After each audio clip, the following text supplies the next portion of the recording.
India में language का issue तो हमेशा से ही हॉट पोटैटो रहा है, लेकिन 2025 में ये एकदम से एक बड़ा तमाशा बन गया है। मराठी, तमिल, कन्नड़ा, बंगाली हर कोई अपनी भाषा के लिए झंडा उठाए खड़ा है और हिंदी के रोल पे भी फुल ऑन कंट्रोवर्सी चल रही है। इसमें राज ठाकरे, नितेश राणे, निरहुआ एंड बहुत ऐसे लोग हैं जो कि कूद पड़े हैं। पब्लिक रिएक्शन भी आपको सोशल मीडिया पे बहुत सारे देखने को मिल रहे होंगे। सो यस, आज के इस वीडियो में इसकी पूरी शुरुआत समझने वाले हैं, कब से शुरू हुआ, कहाँ शुरू हुआ और अभी क्या क्या हो रहा है। सब कंट्रोवर्सी एकदम शुरू से अंतिम तक एक्सप्लेन करने वाले हैं। वीडियो में लास्ट तक बने रहना और अगर आप इस तरीके के हर कंट्रोवर्सी का डीप एक्सप्लेनेशन देखना चाहते हो तो इस चैनल को सब्सक्राइब कर लेना। तो देखो, सबसे पहले इसकी शुरुआत होती है नेशनल एजुकेशन पॉलिसी NEP 2020 के 3 लैंग्वेज फॉर्मूला से। इस पॉलिसी के अंदर स्कूल में 3 भाषाएं पढ़ना कंपलसरी है। एक तो रीजनल लैंग्वेज, लाइक अगर आप महाराष्ट्र से हैं तो मराठी, बंगाल से हैं बंगाली, इस तरीके से। दूसरा ग्लोबल लैंग्वेज इंग्लिश और तीसरा एक इंडियन लैंग्वेज जो कि अक्सर हिंदी होती है। अप्रैल 2025 में महाराष्ट्र गवर्नमेंट ने एक गवर्नमेंट रेजोल्यूशन यानी कि GR निकाला कि क्लास 1 से ही हिंदी को थर्ड लैंग्वेज के रूप में पढ़ाया जाएगा। बस यहीं से आग लगी। मराठी, तमिल, कन्नड़ा, बंगाली वाले बोलने लगे, अरे हमारी भाषा को क्यों दबाया जा रहा है, और इसमें पॉलिटिकल लीडर्स और पब्लिक दोनों ने अपना अपना मसाला डाल दिया। तो सबसे पहले महाराष्ट्र को ही कवर करते हैं क्योंकि सबसे ज्यादा यहीं पे अभी कंट्रोवर्सी चल रहे हैं। महाराष्ट्र में मराठी अस्मिता का इशू हमेशा गर्म रहता है और इस बार राज ठाकरे और उनकी महाराष्ट्र नवनिर्माण सेना यानी कि MNS ने इसको फुल ऑन ले लिया है। राज ठाकरे ने अप्रैल 2025 में बोला था कि हिंदी को स्कूल में थोपना बंद करो, मराठी को पहला दर्जा मिलना चाहिए। उन्होंने ये भी धमकी दी कि अगर ये GR नहीं हटा तो MNS वर्कर्स सड़कों पे उतर आएंगे। एक इंटरव्यू में उन्होंने ये भी कहा कि शॉपकीपर्स यानी कि जो दुकानदार हैं हिंदी में बुक्स ना बेचे, स्कूल हिंदी ना पढ़ाए। अब ये बात इतनी बड़ी हो गई कि राज ठाकरे और उनके कजन उद्धव ठाकरे जो 20 साल बाद एक दूसरे से थोड़ी सी दोस्ती दिखा रहे थे, एक साथ आए। 5 जुलाई 2025 को मुंबई के वर्ली में दोनों ने एक आवाज मराठीचा रैली निकाली जिसमें उन्होंने हिंदी के मैंडेटरी टीचिंग के खिलाफ जीत का जश्न मनाया। राज ठाकरे ने स्टेज पे कहा, ये मराठी यूनिटी की ताकत है। देवेंद्र फडणवीस ने वही किया जो बाला साहब ठाकरे भी नहीं कर पाए, हमें एक साथ ला दिया। पब्लिक का मूड भी फुल जोश में था।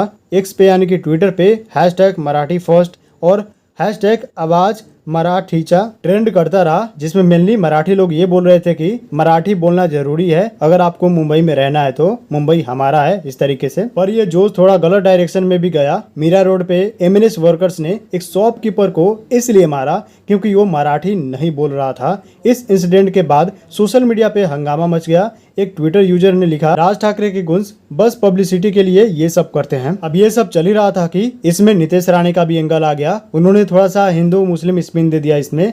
बेसिकली BJP लीडर और महाराष्ट्र मिनिस्टर नितेश राणे भी इसमें कूद पड़े। उन्होंने MNS के इस असॉल्ट को क्रिटिसाइज किया, पर एक अलग एंगल से। 3 जुलाई 2025 को एक टीवी इंटरव्यू में उन्होंने कहा, अगर मराठी थोपना ही है तो नल बाजार और मोहम्मद अली रोड जाके मुस्लिम कम्युनिटी से मराठी बुलवाओ, सिर्फ गरीब हिंदुज पे क्यों अपनी ताकत दिखाते हो। इसी में उन्होंने जावेद अख्तर और आमिर खान का नाम जिक्र करते हुए बोला कि जावेद अख्तर और आमिर खान क्या मराठी बोलते हैं। राणे ने यह भी कहा कि ये ठाकरे ब्रदर्स का जिहादी और एंटी हिंदू एजेंडा है जो सोसाइटी को डिवाइड करता है। अब इसके बाद बहुत सारे लोग नितेश राणे के इस स्टेटमेंट को हिंदू मुस्लिम एंगल आने वाला समझ लिए, जो लैंग्वेज कंट्रोवर्सी को और भी ज्यादा कॉम्प्लिकेटेड कर गया। ट्विटर पे कुछ लोग उनके सपोर्ट में बोले कि सही बात है, सबको इक्वल ट्रीट करो, पर दूसरे लोगों ने भी कहा कि ये पॉलिटिक्स है, बस वोट बैंक के लिए ड्रामा। राणे के इस स्टेटमेंट ने ठाकरे ब्रदर्स के रैली को भी टारगेट किया जिसमें उन्होंने अपॉर्चुनिस्टिक कहा और अभी भी एक कंट्रोवर्सी जारी है। वैसे देखा जाए तो इस मैटर पे काफी लोग अपना अपना ओपिनियन दिए हैं, बट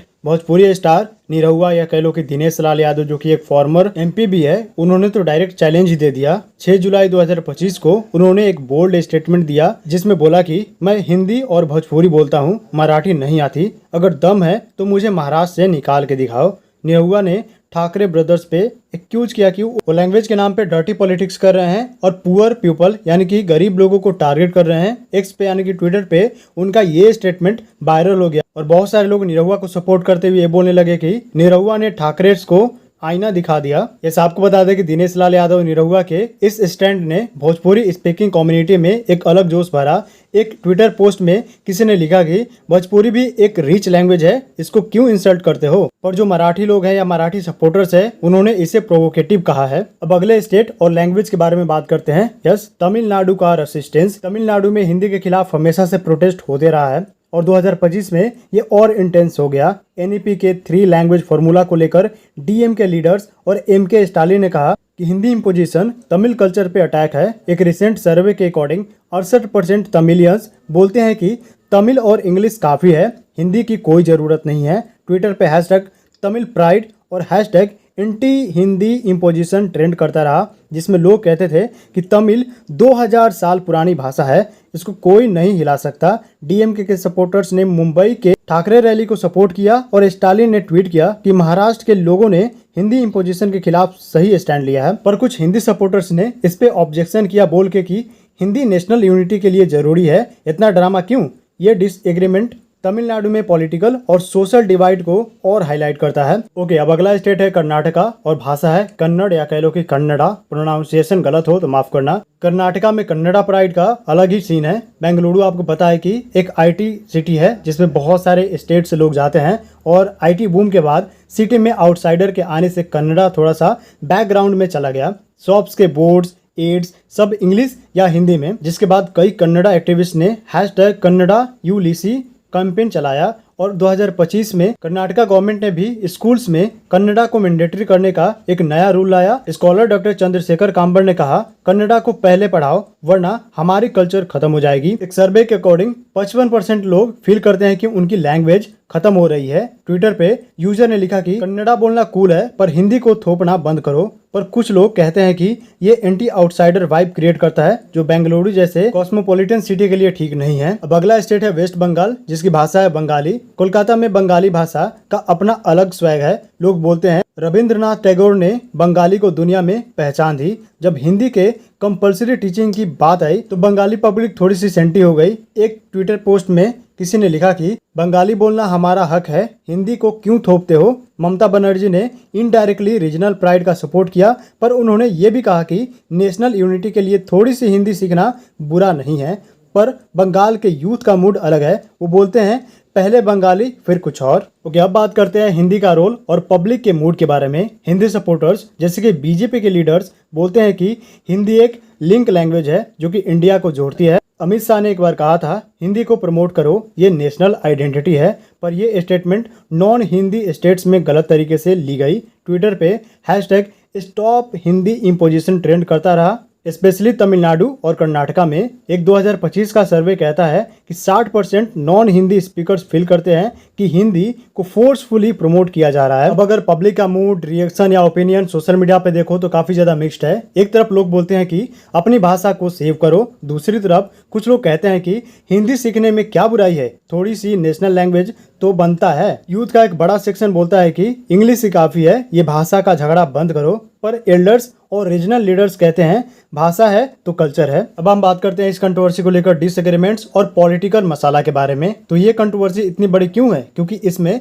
पॉलिटिक्स का तड़का लगा हुआ है। पहले है राज ठाकरे और उद्धव ठाकरे, दोनों कजन्स ने मराठी प्राइड के नाम पे एक साथ आने का ड्रामा किया। पर कांग्रेस लीडर हर्षवर्धन सबकाल ने कहा ये सिर्फ पॉलिटिकल माइलेज के लिए है, हिंदी इम्पोजिशन के खिलाफ लड़ाई सबने मिलकर की थी, ना कि सिर्फ ठाकरे ब्रदर्स ने। अगले है नीतीश राणे, उनका हिंदू मुस्लिम एंगल लाना एक पॉलिटिकल स्ट्रेटेजी थी जिससे मराठी प्राइड के नैरेटिव को वीकेंड किया जा सके। पर इससे कंट्रोवर्सी और भी ज्यादा बढ़ गई। निरहुआ की बात करें तो उनका भोजपुरी प्राइड का स्टैंड एक डायरेक्ट चैलेंज था ठाकरे के लिए और इसने यूपी बिहार के हिंदी भोजपुरी स्पीकर को मोबिलाइज किया। इसके अलावा कुछ दूसरे लीडर्स की बात करें तो यूनियन मिनिस्टर रामदास अठावले ने भी राज ठाकरे को क्रिटिसाइज किया, बोल के कि हिंदी राजभाषा, इसको अपोज करना गलत है, मुंबई सबका है सिर्फ मराठीज का नहीं है। अब लास्ट बात करते हैं कंक्लूजन के बारे में या कह लो कि क्या सॉल्यूशन है। इसमें देखा जाए तो मेरा पर्सनल कोई ओपिनियन नहीं है। सोशल मीडिया पे जो चीजें चल रही हैं या जो लोग सॉल्यूशन बता रहे हैं उसको मैंने सम अप करके या कह लो कि एक समरी बता रहा हूँ।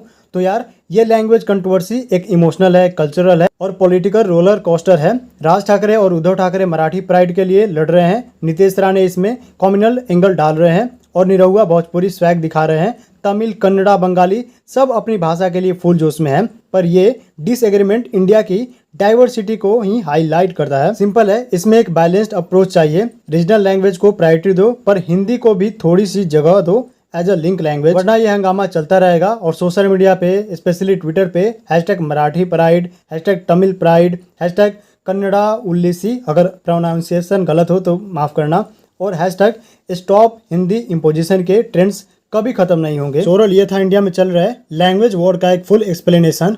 अब इसके ऊपर आपका क्या ओपिनियन है कमेंट बॉक्स में जरूर बताना। साथ ही आप नेक्स्ट किस टॉपिक पे वीडियो चाहते हो या किस कंट्रोवर्सी का एक्सप्लेनेशन चाहते हो ये भी बताना। मिलते हैं नेक्स्ट वीडियो में। Bye bye.